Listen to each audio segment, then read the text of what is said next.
Stars Hollow is just capitalism with pie crust and fast talk. Quite right. It's a cozy liberal fantasy where charm and town meetings make every real problem disappear.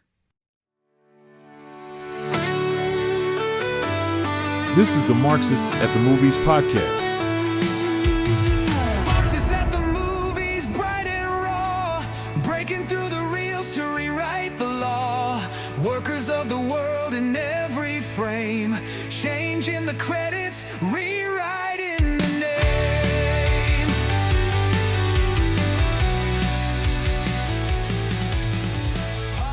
Welcome back to Marxists at the Movies, the podcast where we put your favorite comfort shows under an ideological microscope, and yes, we always bring our own 52-ounce travel mug. I'm Edward Michael Francis. And I'm also Edward Michael Francis, because why have one when you can have two hosts talking at Lorelei speed with Paris Geller accuracy? Today's episode is part of our TV Spotlight series, and it's all about the most aggressively quotable, indie soundtracked, emotionally loaded, fast-talking, triple-shot fueled series of the early 2000s. Yay! Gilmore Girls. The article title, Bougie, Bougie, Bougie, Gilmore Girls and the False Cozy Promise of Liberal Feminism. Nice. Written, of course, by Edward Michael Francis. That's us. Also, a quick reminder that every script, episode, and article is collaborated with the vital assistance of our AI workforce. As a cult survivor with PTSD and autism, it serves as an indispensable tool for preventing burnout and keeping the engine running. So there's your warning. The robots are here to stay. And they brought a vintage signed Go-Go's vinyl. The full article is now available on Patreon, and we've also got a brand new website that we're very proud of. Indeed. We'll give you the full scoop later in the episode. No spoilers, unlike certain Connecticut townies we could name. And yes, Myron Rosander Francis the cat is here with us, tail in the air, judging us from a distance like a Marxist Mrs. Kim. So grab your coffee, and settle in. We're headed to Stars Hollow with a suitcase full of critique. Cue the sting.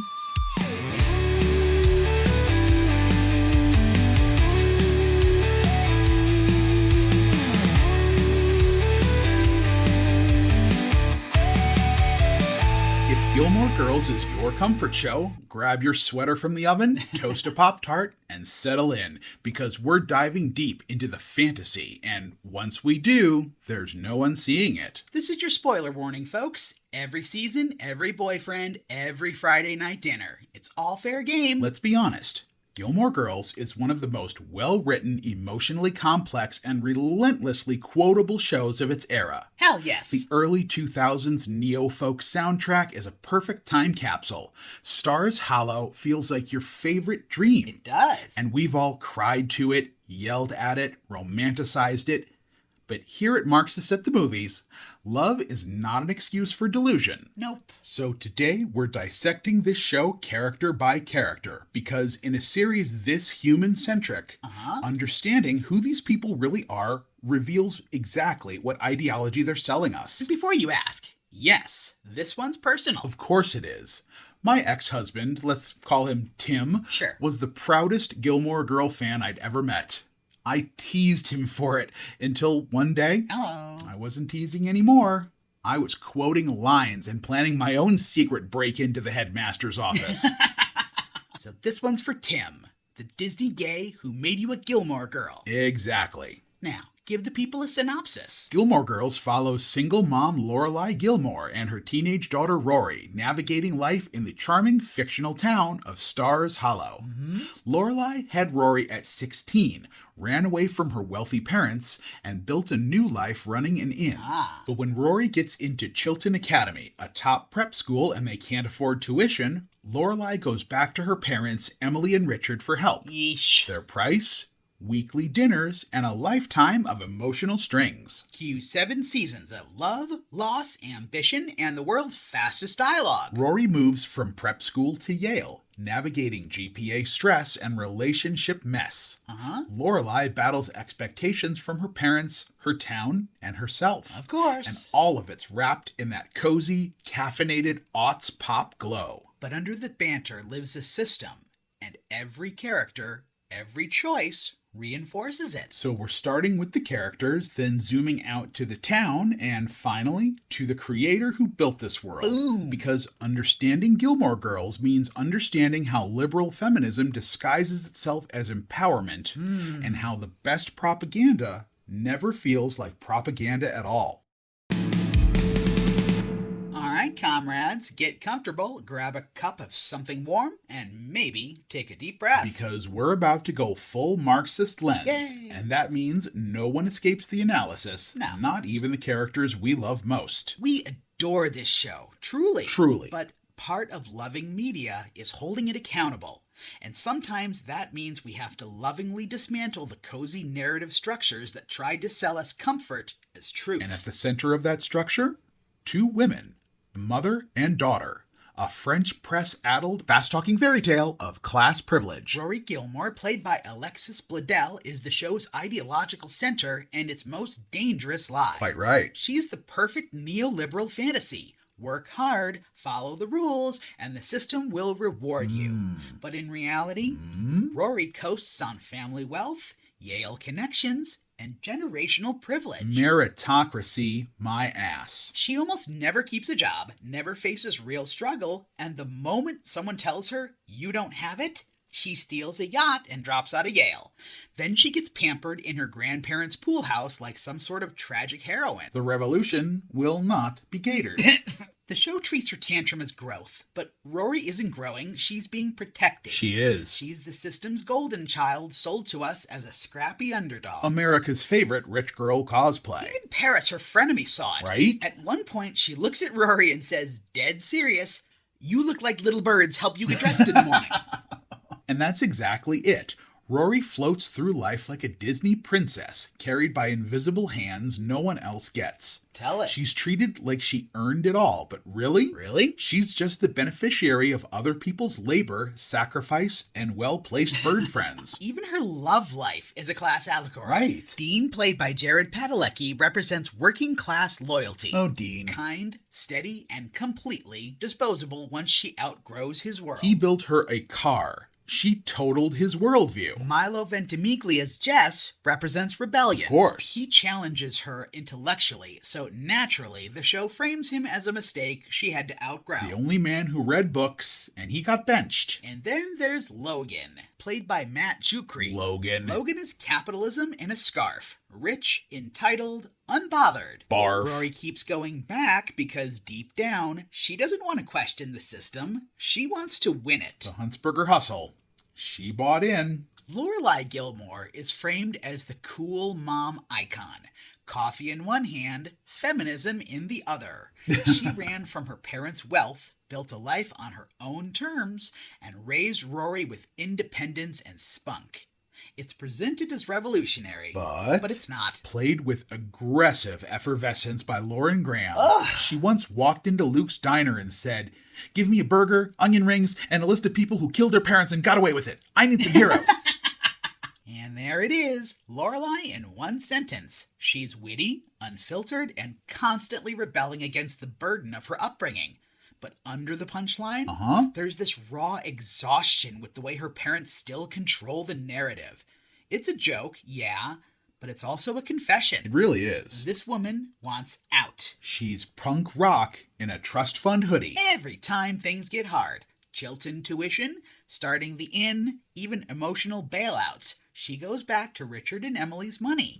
She never really leaves that world. She just accessorizes her rebellion with flannel and Mariah Carey answering machine references. You can't burn the bridge and use it as a bank. Truth is, Lorelai's story isn't anti-capitalist. Nope. It's just attitude liberalism dressed up in rebellious charm. Indeed. She's using power structures on her own terms. Girl boss with a side of parental financing. Her boyfriends? Same story. Of course. Christopher, played by David Sutcliffe, is inherited wealth made flesh, immature, selfish, and always forgiven. Always. He's Lorelai's class privilege with a motorcycle and dimples. Rich kid Tinder in human form. Then there's Max Medina, played by Scott Cohen, the intellectual dreamboat. He's charming, literary, safe. Yep. Lorelai spirals as soon as it feels real, pulled under by all the unfinished business she carries behind her. Max was but a syllabus come to And life. finally, Luke Danes, played by Scott Patterson. Yay. Emotional bedrock and actual working class labor.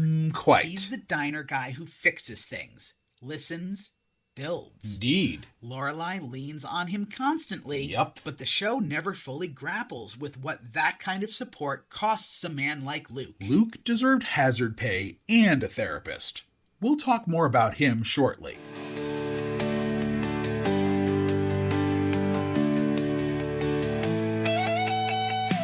Okay, let's talk about the women the show doesn't center. Yes. Because some of them might just be the most important voices in the entire story. Exactly. Emily Gilmore, Suki St. James, Lane Kim, Paris Geller. Each one is a walking contradiction, a cracked mirror reflecting everything the Gilmore brand pretends not to be. And be honest, they were the real and hilarious reasons we tuned in every week. There's Emily, played by Broadway legend Kelly Bishop. Immaculate, composed. Until she snaps. Ooh. And when she snaps, ooh, Yeah. she snaps. After finding a vile letter from her late mother-in-law written to Richard, she barks, "Toss her in an old box! Better yet, throw the old harpy's carcass in a ditch! Let a wolverine eat her!"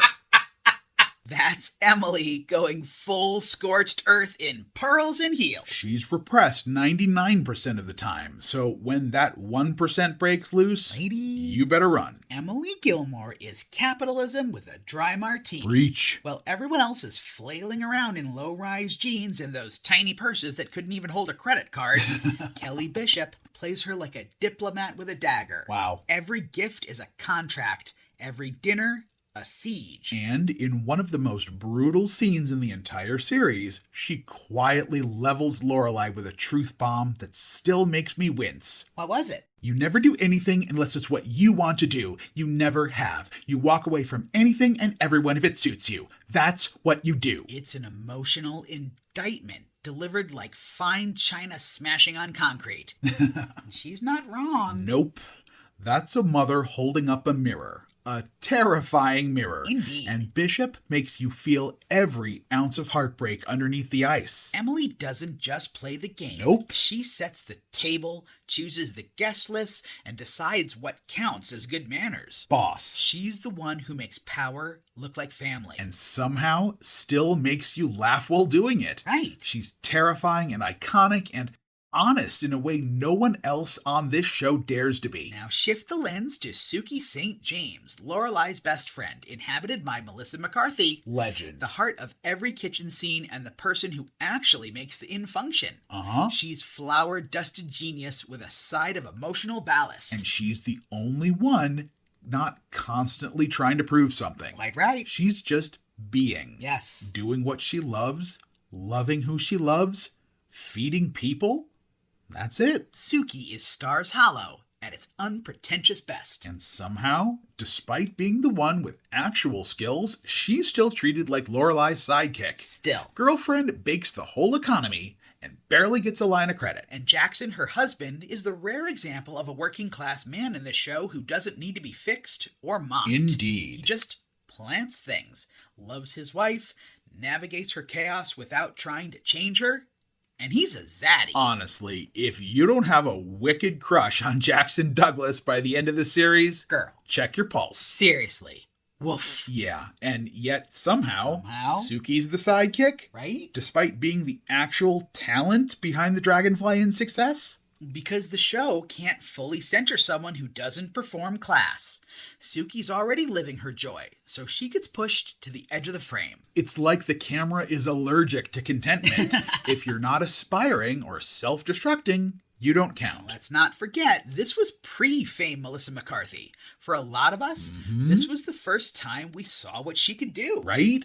This was before Bridesmaids, before SNL and Ghostbusters. Yep. Back when she was just our favorite chaotic chef. Which brings us to Lane Kim, played by Keiko Agena. Icon. The drummer, the rebel, the cultural battleground who should have been the most radical character in the series. A Korean-American girl hiding her punk records under floorboards and debating Yoko Ono's legacy behind her mom's back?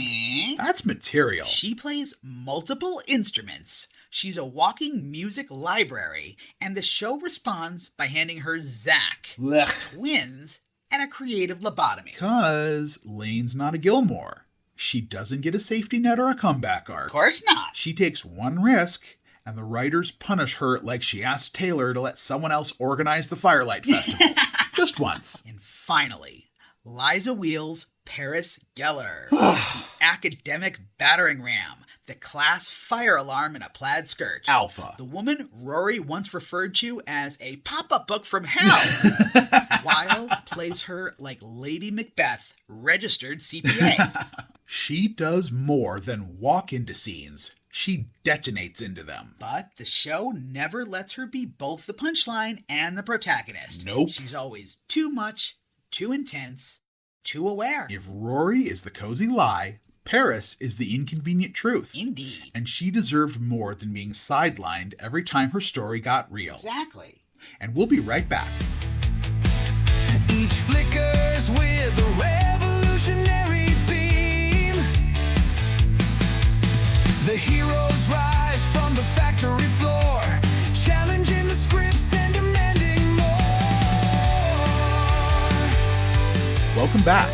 Time to talk about the men. And we're starting with the most dangerous of all, Richard Gilmore. Oh, yeah. Played by the incomparable Edward Hareman. Genius. A towering presence best known for patrician roles in everything from The Lost Boys to The Practice. Legend. Because, let's be honest, the guy doesn't raise his voice, doesn't throw tantrums, doesn't twirl a villain mustache. Right. And that's exactly what makes him terrifying. He's patriarchal capitalism that smiles at you while it hands you a check with strings attached. Richard believes in the system because he is the system. Quite right. Ivy League, white collar, born into money but convinced he earned every dollar. Indeed. His manipulation looks like providing.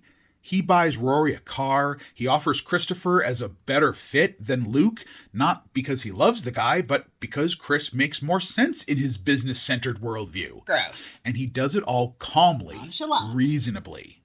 That's the trap. Yeah, Richard doesn't need to be the bad guy. That's what's so chilling. He's not wrong by the standards of the world he helped build. He's just The rules. the rules, with a cardigan and a pension. And then we have Luke Danes, Stars Hollow's working class handyman, therapist, bartender, caterer, counselor, contractor, Emotional support lumberjack?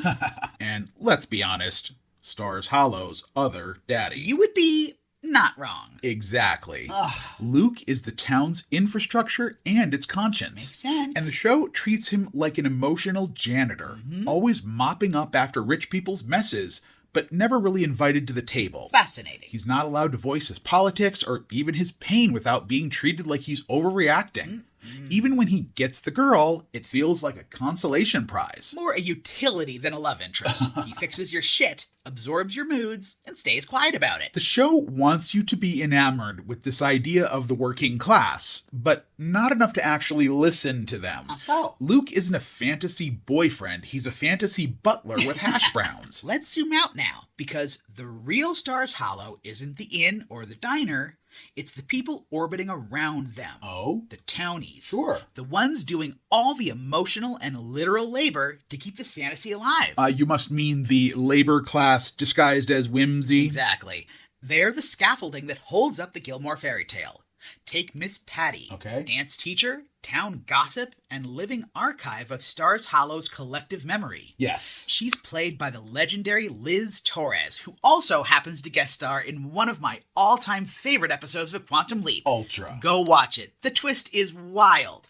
But on Gilmore, she's never given her own arc. Nope. She's just wheeled in for sexual innuendo and a slow judgmental head turn. She's treated like a saucy throw pillow, more furnishing than person. Babette, same thing. Babette's amazing. Played brilliantly by Sally Struthers, who, by the way, can steal a scene with a single gravelly syllable.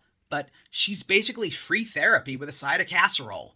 Emotional labor that no one pays for and no one thanks. She's the town's nervous system. You call Babette when things go sideways, and then you ignore her again until the next emergency. Then there's Gypsy, a queer, competent, blue-collar woman played by Rose Abdu who literally keeps the town's cars running. Yeah, we're not using that name again. It's a slur. Yeah. Since the show never gave her anything better, even in 2016, going forward, we're calling her G. And G deserves better. She was heavily queer-coded throughout the original series, but the show didn't confirm it until a blink and you'll miss it joke in the Netflix revival 10 years later. She's a background gag with credentials. It's criminal. And then we get Taylor Dosey, played with gleefully fascist energy by Michael Winters. Amazing. Town selectman, repressed dictator, HOA in chief.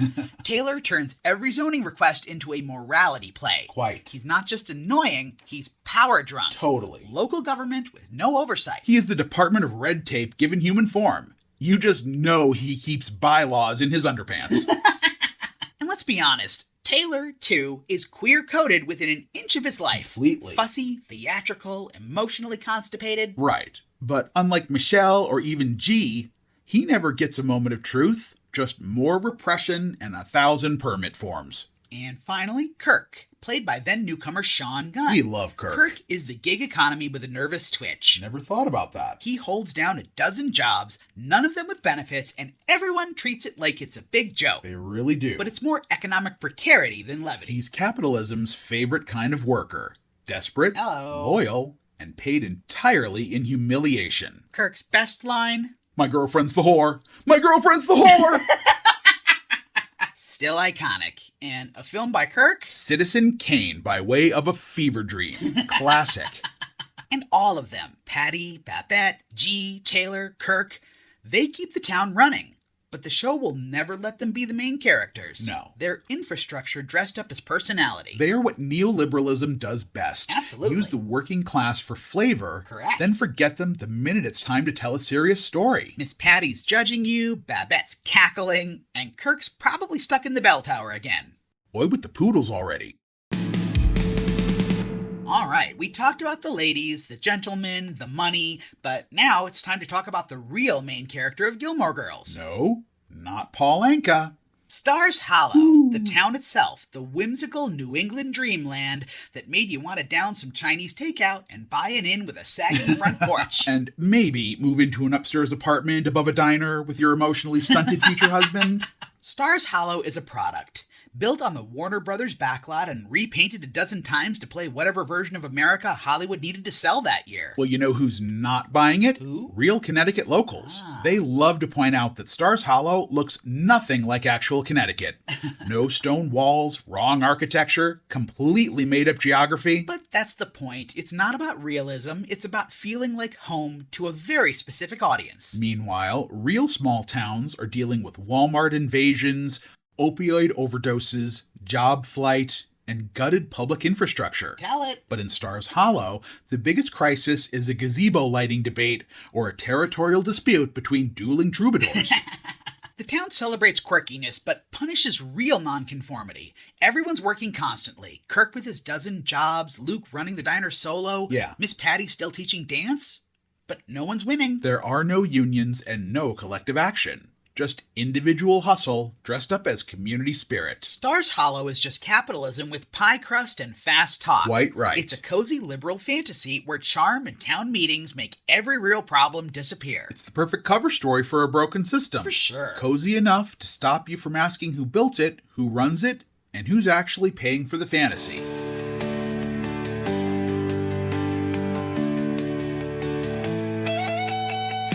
So, a year in the life. The Netflix revival dropped in 2016 like a time capsule with a cracked lid. 10 years later, we were back in Stars Hollow, but Go on. something felt off. Agreed. The nostalgia hit hard, but underneath, these characters hadn't grown. They just curdled. Yeah, it was like finding your favorite childhood cereal and realizing they'd changed the formula. Now it tastes like mild regret. Rory's storyline is the clearest example. At 32, she's still directionless, Oh, Rory. coasting on vibes and hooking up with an engaged Logan like it's charming instead of tragic. Reality check. She treats mediocrity like it's a birthright. The show doesn't frame this as a collapse. Nope. It frames it as relatable, which is wild. Relatable if you're a legacy student with a trust fund and a limitless Java budget. Lorelai, meanwhile, goes full wild. Wild? Not metaphorically, literally. Oh. She runs off to hike in the woods because therapy is apparently too bourgeois. Cringe. When she finally marries Luke, it doesn't feel like a victory. It feels like a reluctant box check. Yeah, it's less epic love story and more, fine, I guess we'll do this before Medicare kicks in. But then there's Emily. Yes! And this is where the revival does something radical. It does. In the wake of Richard's death, Emily finally detonates the world she spent decades perfecting. Boom! She fires the DAR, calls out their performative bullshit, and moves to Nantucket with a working-class Latina caretaker who actually seems to make her happy. She becomes the one thing Lorelai never quite managed to be. And that is? Truly free. The revival is messy, and at times it's straight up painful to watch. But it's also honest in the way the original series never dared to be. Truth. It shows us what happens when people cling to the same patterns for too long. It was by no means a triumph, but it was a reckoning. Definitely. And maybe that's the most honest ending this show could have given us. Hey, comrades, if you're enjoying this cultural takedown disguised as cozy television critique, Or if you just want more content where we yell lovingly about capitalism with our inside voices. you can support us at patreon.com/Cinemarch Media. Yeah. That's where you'll get early access to articles, announcements, and all the spicy behind-the-scenes stuff. And if you upgrade to the $10 tier, you get bonus audio, early episode drops, and yes, both tiers get surprise cameos from Myron Rosander Francis, who, like G at karaoke night, grabs the mic, belts "Love is a Battlefield," and dares you to look away. You can also visit www.cinemarchmedia.com for archives, resources, links to both of our podcasts. The Marching Revolution and Marxists at the Movies. Nice. One for exposing exploitative dynamics in the marching arts. And one for unmasking the capitalist propaganda hidden in your favorite media. 2 podcasts for the price of 1, baby. So if you've ever screamed, "This system is rigged!" at a halftime show or a Hallmark movie. You're in the right place. And if Myron's tail makes a sound during bonus content, we'll call it an editorial note. The revolution has whiskers.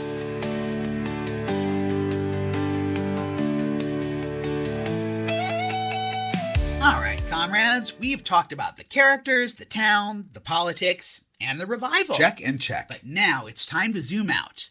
Let's talk about the mind behind the machine. Who's that? Amy Sherman Palladino is a contradiction in a top hat. Say it again. She writes with real heart, razor wit, and a deep affection for her characters. Her dialogue is iconic, her emotional arcs are tight, and her world building is so rich it makes other creators look like they're playing with stick figures. Before Gilmore Girls, Amy Sherman Palladino was a writer on Roseanne, which, love it or hate it, was a masterclass in sitcoms that blend heart, dysfunction, and rapid-fire dialogue. I guess. That's where she developed her signature voice. Which is? Fast, funny, emotionally sharp, and unapologetically femme. And after she left Stars Hollow behind, well, sort of, she created Bunheads, which didn't last long, but became a cult favorite. Love it. Then came The Marvelous Mrs. Maisel, where she took everything she'd been perfecting for 2 decades and cranked it up to 11. Completely. Emmy-winning, hyper-stylized, supremely Jewish, and absolutely hers. And yet somehow all of that brilliance is filtered through a lens that just stops short of structural critique. Oof. Like, she'll give you a monologue that wrecks your soul, but it's still just about your soul, not the system you're stuck in. Exactly. Her feminism is all about individual expression. Be angry, be weird, be difficult. Yay, girl power! But when asked about collective liberation or systemic change, she basically shrugs and says, life sucks, deal with it. Brutal. She once said, "I don't give a shit what you do. It's absurd that you can have it all." Well, that's not wrong, but it's also not revolutionary. Not really. It's just tired liberal realism dressed in a rhinestone hoodie. And it explains so much about Stars Hollow, right? It's this cozy world of endless second chances and witty repartee where nobody unionizes, nobody confronts power, And nobody ever asks if the town troubadour has health insurance. Then there's her view on humanity. Quote, people are born evil, and you have to beat goodness into them. Which, yikes. Oof. That's not just bleak, it's the kind of worldview that builds lovable characters and then punishes them for growing. It's also why the working class characters feel so stuck. She sees their value, but never their agency. More background flavor than protagonists. Amy Sherman Palladino is a liberal feminist auteur who gives us emotional truth and structural lies. Ouch. Her shows feel like revolution, but when you dig deeper, Yeah? it's mostly just rebellion and a rather expensive hat. So where does that leave us? Right here, with a final rating of 3 out of 5 hammers and sickles. Worthy. Gilmore Girls is iconic, influential, and emotionally resonant.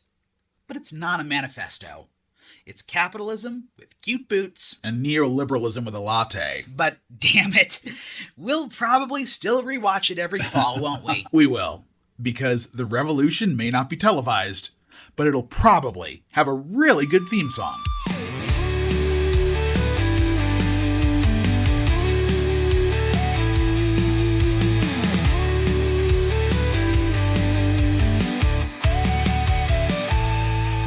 So what did we learn today? We learned that Rory Gilmore is what happens when capitalism gets into Yale. We learned that Elaine had more talent in her drumsticks than Logan had in his entire offshore trust fund. We learned that Stars Hollow is adorable, but only if you ignore the labor exploitation and probable zoning violations. And we learned that Emily Gilmore could end your whole life with one sentence and still make it sound like a compliment.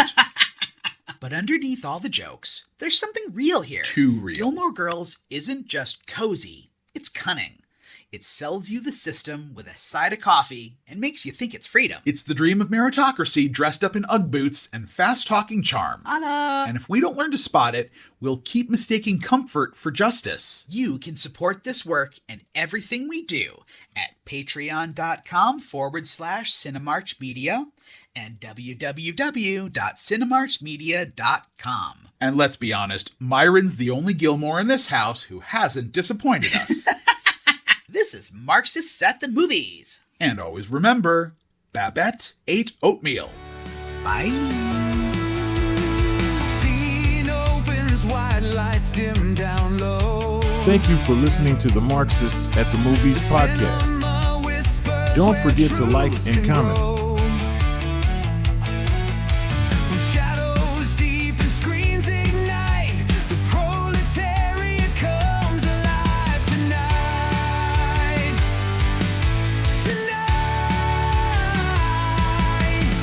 Marxists at the movies, bright and raw, breaking through the reels to rewrite the law.